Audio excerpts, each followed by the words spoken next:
Larry G, Upintime magazine with Jason Henzell, Jakes, the man. Love. Right. Jakes, listen, it's a pleasure meeting you. Yeah, man, it's a great pleasure. Right. You have one of the most, if not the most, visitable places in the island. Well, maybe Treasure Beach. Well, Treasure Beach, and cause there's a big history behind Treasure Beach. You know, and I know that the Jakes and Jack Sprat, they're going for many years. Yeah. So I'll go background about yourself, Jason. All right. Well, Please. you know, I know there's a Jamaica English link. So my grandparents were from Devon. Devon, well, Cornwall, Devon. Yeah. And they came here in the 20s, in the late 20s. Yeah. My granduncle was a very adventurous person. Yes. So he was young and cold and miserable in England, and he saw this flyer on a lamppost that said crew needed to sail ship around the world, and he thought, man, I want to go and see the world. Yeah. He had never sailed in his life, never been on a boat. Yes. And he went and did a crash course with the Royal Navy for a few days and went and blagged himself into the job. And the boat took off. It was owned by an American. Was it a big ship? A big size ship. Because I mean, eventually it made its way from England to Jamaica. Yeah. And then it was a stock market crash of 1929. Oh, is that when the recession? Recession. Yes. So basically, the owner was bankrupt. The economy, had gone to hell. And my granduncle, what was the name of your granduncle? Lionel Densham. Lionel Densham. Yeah. Yes. And I can tell you a little bit about him because I named the airstrip after him because he was so adventurous. Like he had his own plane, plane. Well, wait, Jason. Say airstrip. So you also have airstrip too. Yeah, we opened an airstrip. Up in Short Hill district. There are 2 flights out of there today. And where's Short Hill? Where's that in comparison? When you go left at the police station before you go down to Newell. So St. Elizabeth. Right. Okay. Yeah. Got it. So my granduncle just fell in love with Jamaica. Yeah. And he settled in Santa Cruz, and he sent a telegram to his brother, who was my grandfather. Yes. And it said, "Jamaica is wonderful. Bring polo sticks and fishing rods." Wow. So come, brother, come. Yeah, and my grandfather was more conservative of the two of them. Yes. And he said, "Well, boy, let me go and see my brother." Yes. And then he fell in love with Jamaica. They were invited to a wedding, and he met the maid of honor and fell in love with her and followed her back to England, proposed to her, brought her back to Jamaica. So they settled in Mandeville. Mandeville was like a little English town. Yes. And then after a while now. And that was still in the 1920s or 30s? Yeah, like early 30s now. Right, okay, yeah. And then now they wanted a beach house after being in Mandeville for about a decade. Yeah. So in 1941, they built a beach house in Treasure Beach. Called Treasure Cot on Calabash Bay. Oh, is that still standing today? Still standing. Right. Still standing. Still in our family. So that's your history, really? That's history. Of course it is. And I'll give you some more history. Yeah. It's unbelievable to tell you that Alex Haley rented it from my grandfather for months and wrote a lot of the book Roots. Alex Haley, the man, Alex Haley. Yeah. So the fact that we are now hosting and have created the Calabash Literary Festival. Yes. To me, it's as though, Roots was somehow manifesting itself. Yeah. Because it's such an incredible body of work. So my father's family, on the other hand, now that was my mother's family, and they were called the Denshams. My father's family, Henzell, they were engineers. Okay, yeah. And they worked in factories, and so they came here because of sugar, and they worked on sugar factories and helped to on the plants, more efficient. Yes. And they were originally glass blowers from France, right? So parents met in Jamaica. They were both born here. So one come from Devon, one come from France side, and they meet in Jamaica. Yeah. All right. Right. So that's their parents. Yeah. And they met in Jamaica, right? Yeah. So they were born here, and then my father studied at the BBC, and then he came back and he helped the government establish Jamaica Broadcasting Corporation, JBC. Yes. You know, he was there when they took JBC live for the first time. Wow. That must have been a big momentable day. Yeah. That must have been big news on the whole island. Big news. Man, imagine you could go to a box and turn it on. Yeah, exactly. Huh? Right? I mean, today it seems... Today it seems like nothing because we take it for granted, you see. But them days it was a big thing because you could go over to a box, turn it, and you could see someone in that box, speaking and moving it. Unbelievable. But so he was there at the first point. Commissioning. Yeah. And then he set up an advertising agency, Vista Productions. Yeah. And he would do local commercials, and then he would also assist foreign commercials, foreign crews who were coming down to do foreign commercials in Jamaica. And then, of course, he did, you know, The Harder They Come. You know, he wrote, produced, and directed. Who, your father? The Harder They Come, yeah. Hence why? Henzell, right there. Okay, I'm going to take some. So I lived in Kingston until I was 7. Yeah. He actually did a second movie called No Place Like Home. Yeah.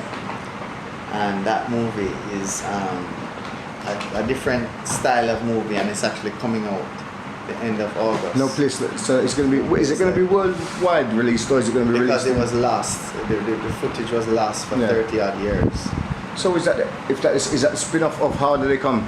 It's a different movie. It's more of a rural countryside movie, like a road trip around Jamaica. Oh. Whereas How Do They Come was more town, inner city and street and urban.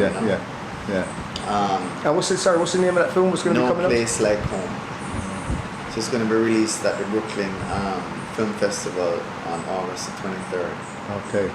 They're doing it a Blu-ray version with How Do They Come as a double disc.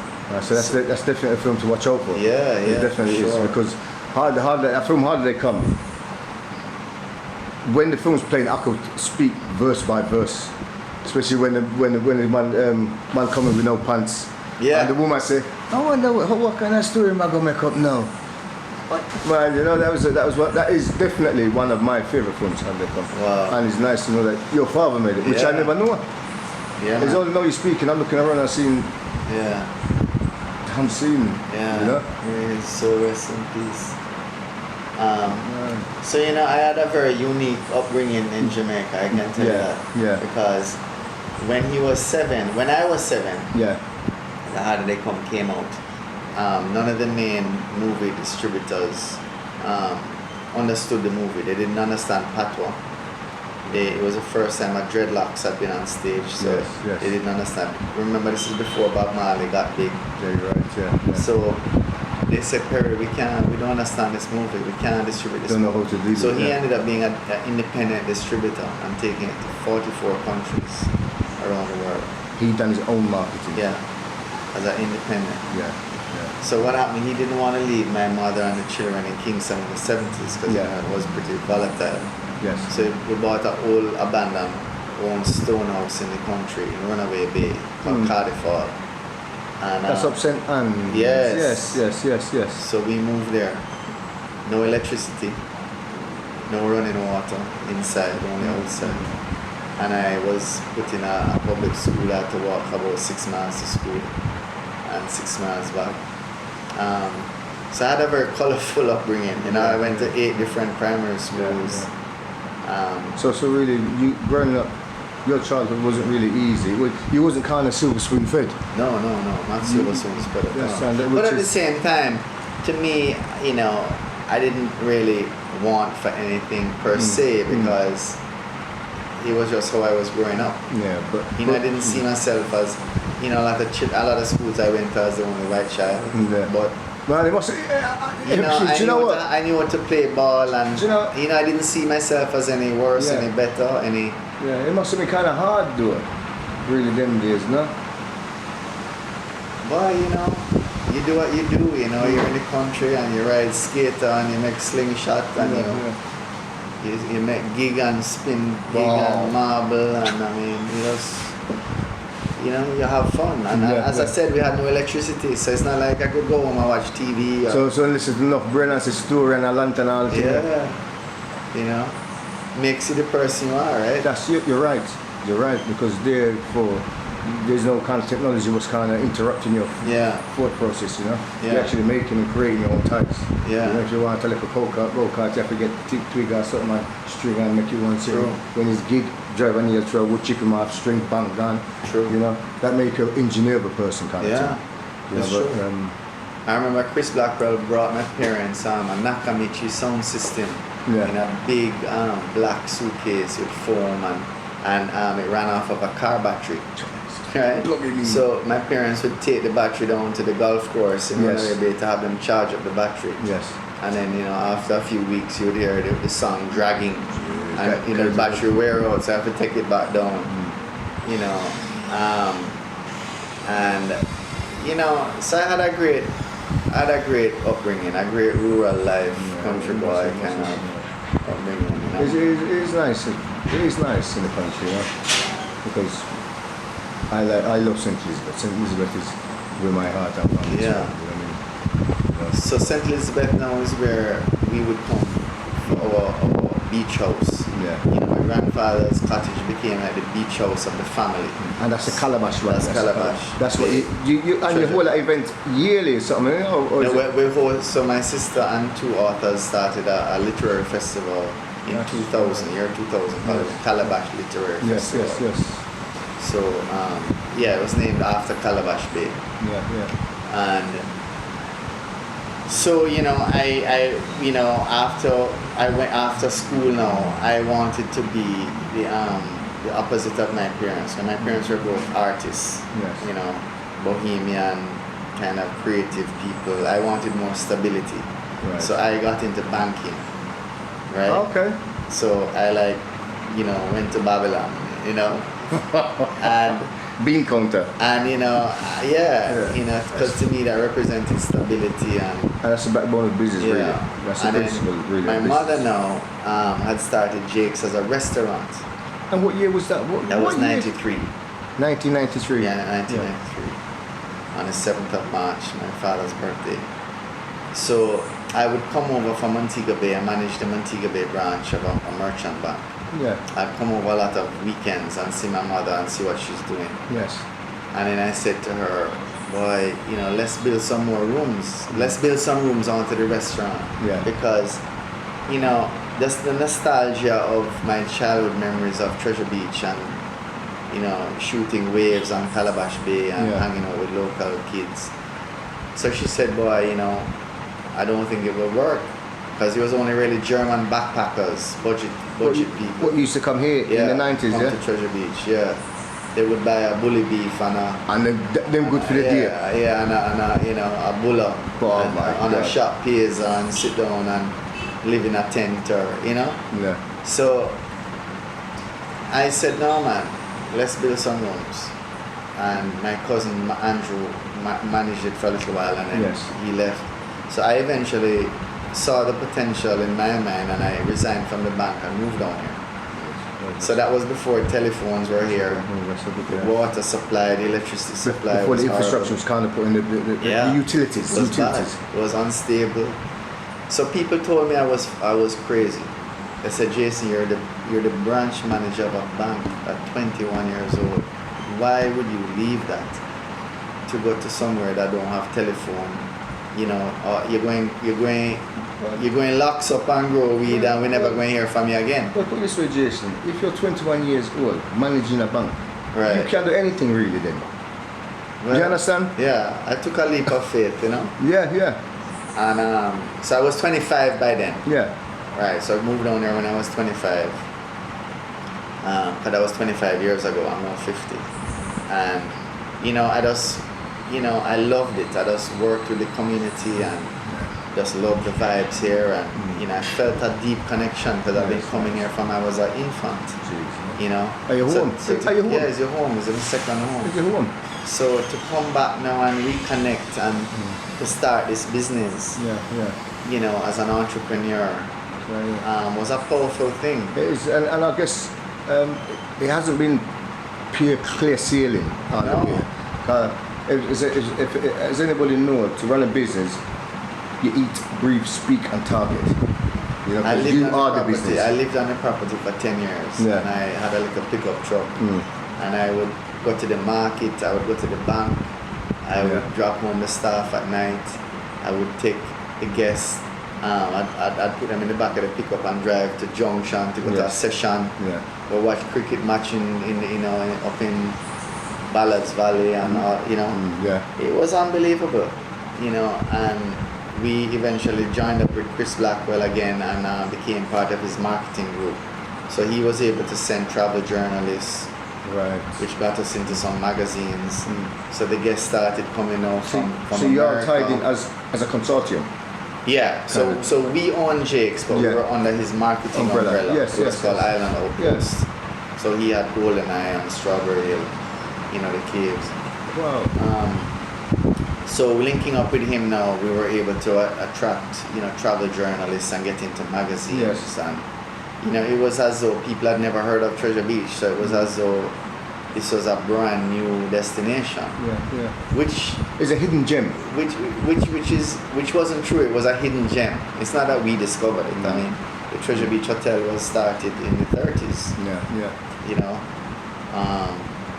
But I think we just saw an opportunity to change the market. So you had an vision and to pitch it in a way that would attract, creative people, hipsters, people who wanted something authentic.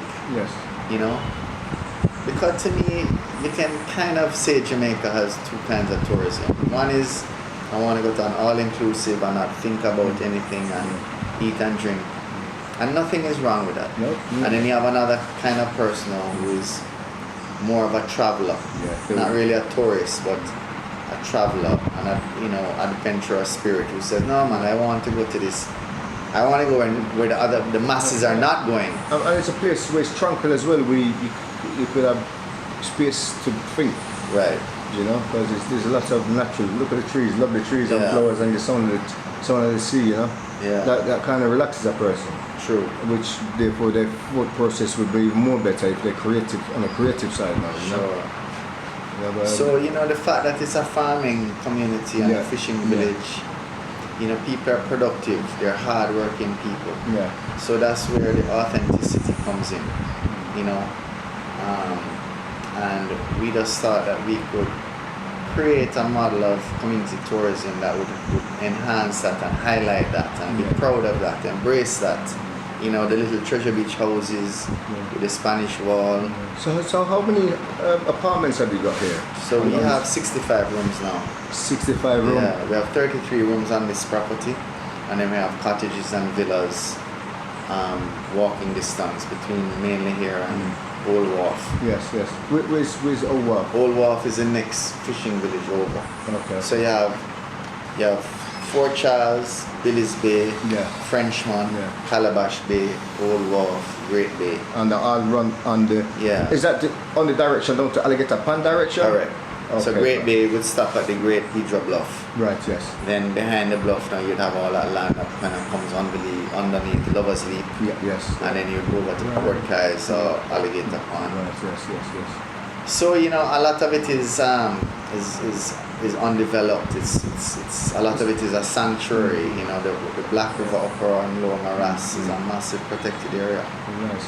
That's what I mean. It's a nice thing because the world there's a lot of they're changing a lot of things in the world. And even the way the development's going at the minute, they're not really thinking about putting the trees back, for example. Right.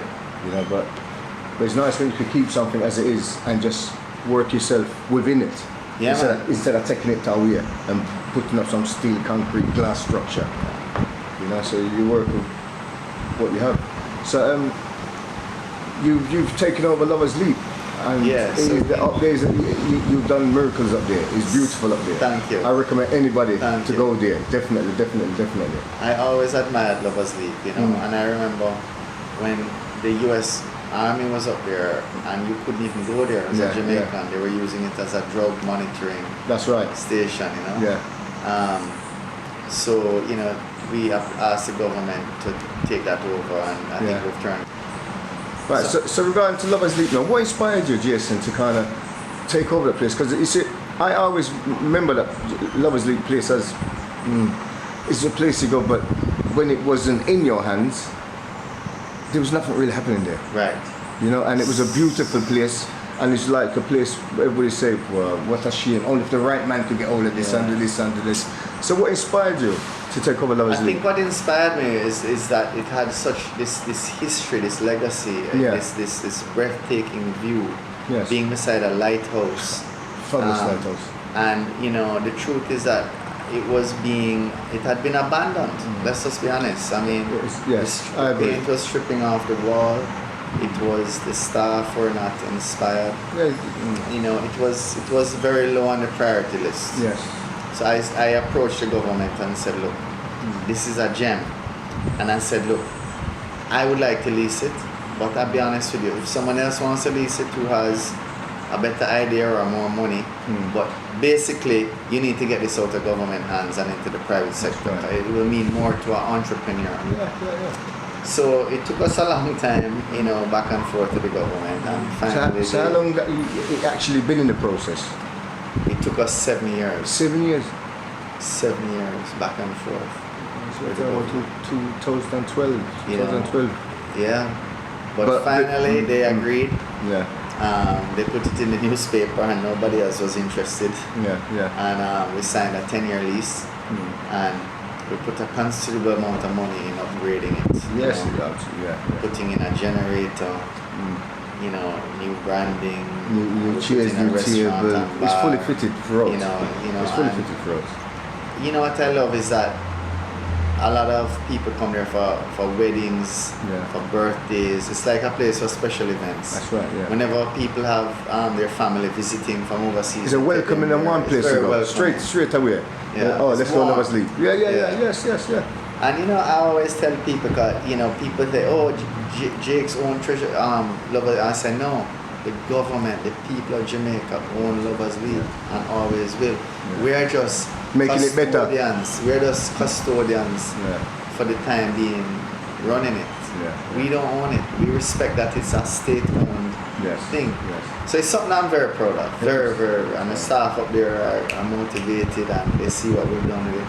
They used to charge at the gate to come in. That's right. They used to charge. Is it $300 or something? $300. Yeah. And we stopped that. Yeah. That's right. So we took away the entry fee and just told people to come in, and you know, if they still wanted to do the tour, we would do the same $300 for the tour. But most people have been there before, or they may even know the story, so they don't feel like they need to do. But we're trying to work an arrangement with the Port Authority to do tours of the lighthouse, because people love the lighthouse, and I've done some research and it looks like it's the highest elevation of any lighthouse in the world. What, the one at Lovers Leap? Yeah, because it's on top of a 1,700-foot cliff. That's right, yes. So and plus that point, and plus it... Exactly. You're right. Exactly. Yes. Right? So we are looking at how we can even get it in the Guinness Book of World Records. You know, and get it that distinction. Man, if that happens, I hope Upintime magazine be there to take a picture too. Yeah, that'd be nice. You know, but and then we have the trail going down to the sea, and that's nice. I've done the trail. You've done it, because I know this trip I got to do it. All these years I've been coming to Jamaica, I haven't done it, but I know this trip I've got to do it. You're gonna be blown away. It's beautiful. I've got to do it, because a lot of people said, there's, as you go down, there's a bar there. Is that really? There are 2 gazebos. Yes, it's not a bar. Okay. But there are 2 gazebos, like rest points. Yes. But I mean, people who do it are loving it. Loving the tour. It's a nice little challenge. Yeah, because that's one. Thank you. And that's one thing I need to do. Right. You know, because as I say, I've been here for many years, many buckle of farm. And I still haven't. I've been to Lovers Leap restaurant many times, but I haven't done the walk. Right. Do the walk. And I need to do that. I need to do it and get it out from my head. At least I could say I've done it. I've done it. Yes. Yeah. Get it off the bucket list, as they said. Check it out. Because it's funny. Cause a few years ago, I went out to the Pedro Keys. Yes. With some fishermen. I was just interested in seeing what was out there, and ended up knowing a lot of people out there, you know. Yeah. Jakes, what one? We are the hotel. Down a Pedro. And but on the way back, and Yeah. Lovers Leap is 72 miles away from Pedro Keys. And it's funny, just a few miles after leaving the Pedro Keys, you can see the blinking of the lighthouse. Is it 72 miles from Pedro? Yeah. 72 miles. So the fact that it's so high, it really throws the beam of Yes, the way out to sea. So it's a very unique. How long that lighthouse been there? How many years? I think it was built in like 64. Oh, once the American base was up there. Yeah. No, it was built even before that. Oh, yeah. Yeah, I think it was built in like 1964. Yeah. I could get the date. But you know, and then a few years ago, 20 years ago, we started a non-profit organization called Breads. Breads. And it's a non-profit. How do you spell that one? How do you spell it? BREDS. Breads. Yeah. Okay, yeah. And it's a non-profit organization. It's a foundation. And we do a lot of work with sports Yeah. and education and conservation. So we manage a fishing sanctuary at Galleon Beach.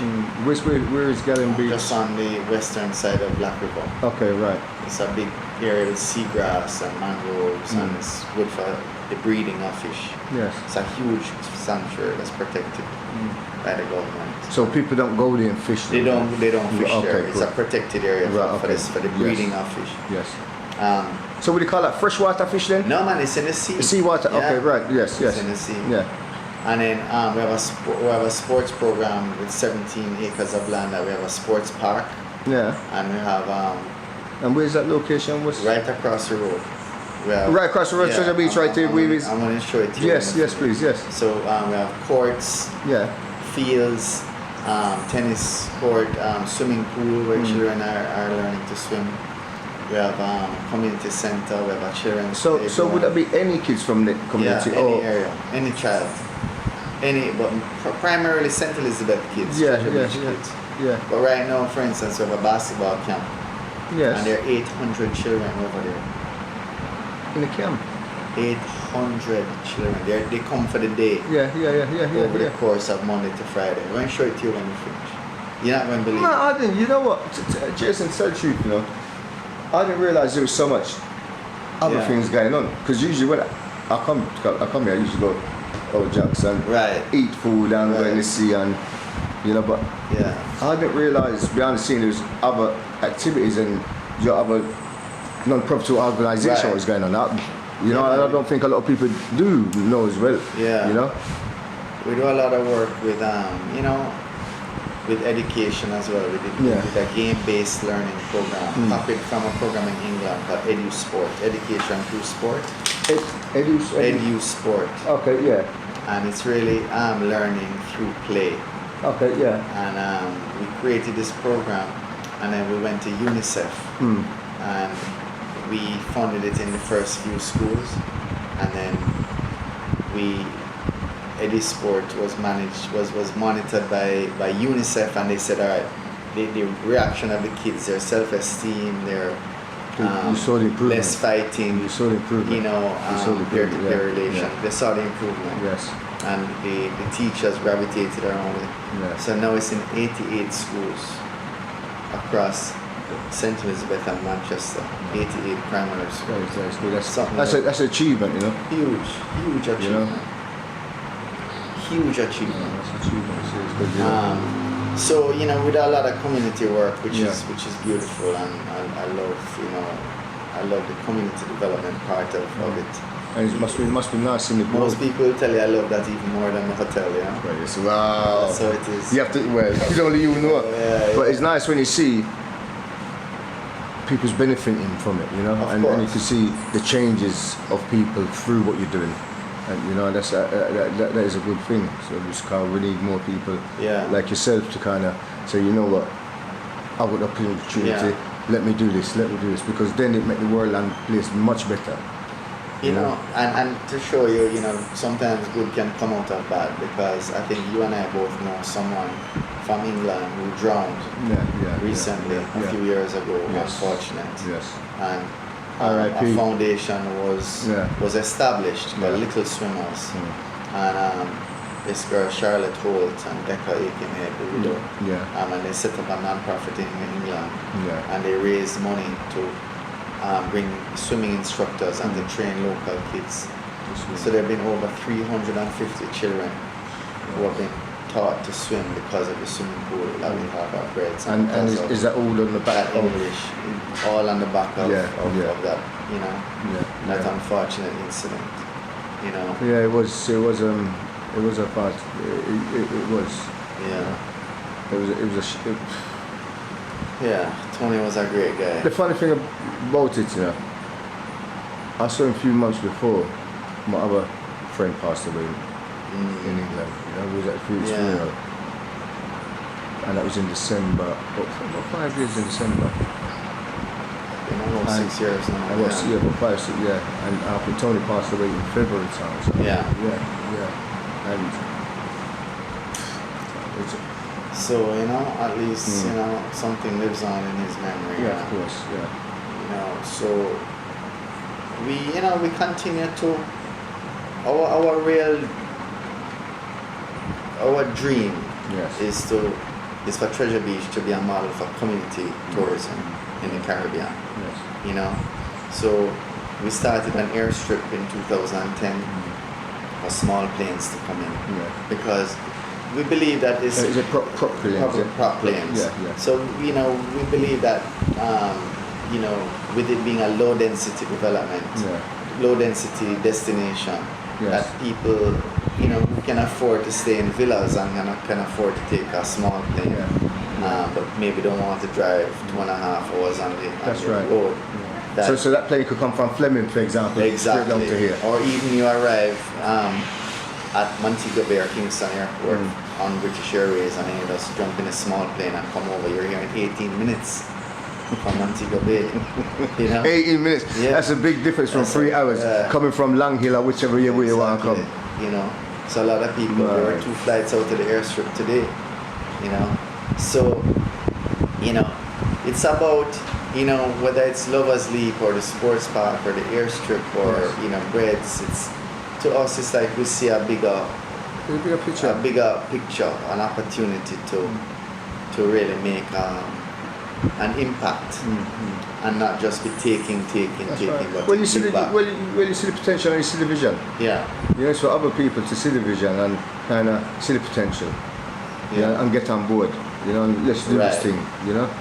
Right, and the truth is, a lot of people who have stayed at Jakes have asked me to help them find land in the area. And once you know that is a genuine person and a person who loves it for what it is, and wants to contribute to Treasure Beach, then I've helped many people buy land, build a house, and they have a vacation spot. We manage some of the houses. Some of the houses, they don't rent out. So it's like, it's growing, but at a sustainable rate. You can see the growth. There's no spike. There's no spike. We don't want any all-inclusives down here. We just don't want that. I'm sorry. I don't care who that offends, but I will stick by that statement. That's come from a man. So, we want to be an inclusive with the stakeholders of the area. So you can walk down the road and go to a little rum bar and go have a fried fish and feel free. Soup and Feel free. Even go over to Little Ochi and Alligator Pond. Go up the Black River, go up to the Pelican Bar. And Lovers Leap. And a new place, what you have in Kingston now, which we're going to be speaking about now. Right, so... I'll tell you a funny story about Lovers Leap. When we took over Lovers Leap, I went to Red Stripe because they were celebrating their centennial, their 100 years. And I said, I'd love to make it a bar that honors the history of Red Stripe. Right, okay. And I said, something, I'm going to give you another opportunity as well. I'm going to give you an opportunity to invest in Pelican Bar. So they said, what? Well, you know about Pelican Bar? I said, no, man, the man who owned it and me is brethren, you know? Because we were the first people to start taking guests to Pelican Bar, taking journalists out there. You know, my mother, she was the first one to take professional photography of it. It's a Pelican. Of Pelican. So then when Digicel were starting up, they did a campaign that said, we have the best coverage from Pelican Bar to the Blue Mountain Peak. So they wanted a high resolution photograph. So I told my mother we would sell it to them for 500 US, right? And they were bawling about the price. I said, no, it's 500 US. And we took the money and gave it to Floyd at Pelican so that he could invest in the bar. And, you know, and then after the Hurricane Ivan, when it was blown down, we helped him to build it back. So when we went to Red Stripe now, they said, well, what do you want to do at Red Stripe? I said, well, at Pelican Bar. I said, well, the bar is so busy that the man don't get a chance to go back and get the black ice to restock the bar. So you're out there drinking warm beer. Yeah, hot beer. So I said, why don't you put some solar panels out there and beer on top, right? So he doesn't have to be bringing the bottles.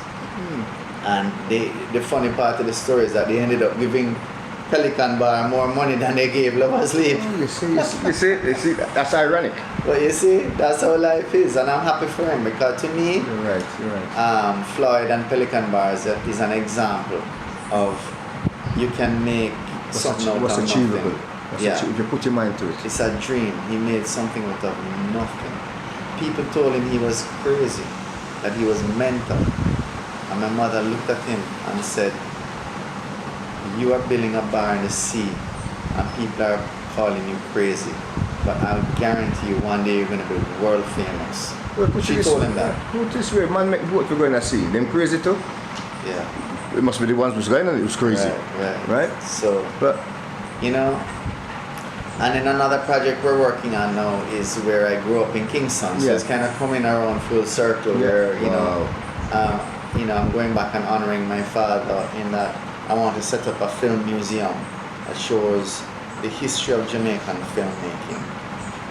And where is that in Kingston? It's 10A West King's House Road, right opposite 10A West King's House Road. It's right opposite the Canadian High Commission. Okay, yes. Coming off Waterloo Road. Yeah. So there have been over 120 movies filmed in Jamaica since 1916 and 2019. The latest James Bond movie was shot here. A movie that was just shot here recently was called Sprinter. I thought it was excellent by a young director. So we want to honor the Jamaican film industry. Yes. And then there's a legal cannabis dispensary there by a company that is put together by my cousin called Itopia. Itopia.